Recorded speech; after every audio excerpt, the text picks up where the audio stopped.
Helmet पहनने पर भी कटेगा 2000 रुपये का चालान, आखिर ऐसा क्यों? जी हाँ दोस्तों, आज हम बात करेंगे ट्रैफिक रूल्स की। आखिर ऐसा कौन सा नियम कानून बना दिया गया है जिसकी वजह से हेलमेट पहनने के बावजूद 2000 रुपये का चालान का भुगतान करना पड़ सकता है। तो समय को न गवाते हुए आइए शुरू करते हैं आज का टॉपिक ट्रैफिक रूल्स के संबंध में। गाड़ी चलाते समय व्यक्ति के लिए ट्रैफिक रूल्स का पालन करना बेहद ज़रूरी होता है। गाड़ी चलाते समय व्यक्ति के लिए हेलमेट पहनना भी बेहद ज़रूरी है। लेकिन क्या आप जानते हैं कि अब ट्रैफिक नियमों के हिसाब से हेलमेट पहनने पर भी वाहन चालकों को 2000 रुपये का चालान का भुगतान करना होगा? आखिर ऐसा क्यों हो रहा है? आप भी इस चालान के भुगतान से बचना चाहते हैं तो आपको इन ट्रैफिक नियमों को जानना ज़रूरी है।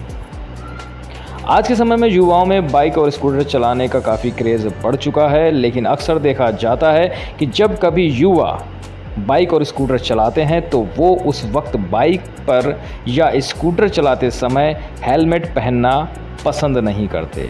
जी हाँ दोस्तों, जब कभी युवा बाइक और स्कूटर पर दिखाई देते हैं तो वो ज़्यादातर बिना हेलमेट के दिखाई देते हैं। लेकिन अब ऐसा नहीं है। अगर आपने बाइक चलाते समय स्कूटर पर या बाइक पर हेलमेट नहीं पहना है या आपने हेलमेट भी पहन रखा है और सुरक्षा की दृष्टि से जो नियम बनाए गए हैं उन नियमों का अगर उल्लंघन किया है तो आपका हेलमेट पहनना भी व्यर्थ होगा। अब आप सोच रहे होंगे आखिर हेलमेट पहनने के बाद भी चालान क्यों कटेगा? तो आपको बता दें कि हाल ही में हेलमेट से जुड़े नए नियम बनाए गए हैं। ट्रैफिक नियमों के अनुसार दो पहिया वाहन चलाने के लिए हेलमेट लगाना अनिवार्य है। हेलमेट सिर्फ नियमों का पालन करने के लिए नहीं लगाना चाहिए, बल्कि ये सेफ्टी की दृष्टि से भी सही रहता है। आपने सुना होगा कि एक्सीडेंट में ज़्यादातर केस में सिर में चोट लगने से मौतें हो जाती हैं। ऐसे में गाड़ी चलाते समय हेलमेट पहनने से इन दुर्घटनाओं पर सिर पर चोट लगने के चांसेस कम हो जाते हैं। हेलमेट इसलिए लगाया जाता है ताकि हेलमेट पूरी तरह से फिक्स आ जाए और हेलमेट पहनने के बाद उसमें लगी हुई स्ट्रिप को लगाना नहीं भूलें। उसे भी लगाना अब ज़रूरी है। आपने देखा होगा कि कई लोग हेलमेट तो पहन लेते हैं लेकिन स्ट्रिप लगाना भूल जाते हैं या जानबूझकर स्ट्रिप नहीं लगाते हैं। यहाँ तक कि कई लोगों के हेलमेट में स्ट्रिप लॉक भी नहीं लगा होता है।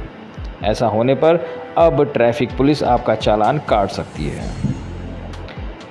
दूसरी जो महत्वपूर्ण बात है वो भी हम आपको बता दें कि ISI मार्क वाले ही हेलमेट का यूज़ करें, क्योंकि ऐसा ना करने पर भी आपका चालान कट जाएगा। आपकी जानकारी के लिए बता दें कि जब भी दोपहिया वाहन चलाएं तो उस समय उसी हेलमेट का उपयोग करें जिस पर ISI का मार्क लगा हो। अगर हेलमेट पर ISI का मार्क नहीं लगा है तो ऐसा करने पर आपका चालान कट सकता है। हाल ही में सरकार की ओर से हेलमेट से जुड़े नियमों में कुछ खास बदलाव किए गए हैं। दरअसल 1998 मोटर वाहन अधिनियम में भारत सरकार की ओर से संशोधन किया गया है, जिसके तहत दो पहिया वाहन चलाने वाले व्यक्ति के हेलमेट नहीं पहनने या सही से हेलमेट नहीं पहनने पर 2000 रुपये तक का जुर्माना लगाया जाएगा। इसके साथ ही अगर आपने बाइक पर हेलमेट तो लगाया है लेकिन स्ट्रिप नहीं लगाई और उसे खुला छोड़ा है तो ऐसे में आप पर 1000 रुपये का जुर्माना लग सकता है। और अगर आपने हेलमेट पहना है और उसकी पट्टी टाइट नहीं कर रखी है तो इसके लिए भी 1000 रुपये का जुर्माना लगाया जाएगा। इसलिए अब नियमों का पालन करते हुए हेलमेट को पूरी तरह से ठीक करके पहनना अनिवार्य है, नहीं तो आपको 2000 रुपये का चालान का भुगतान करना पड़ सकता है।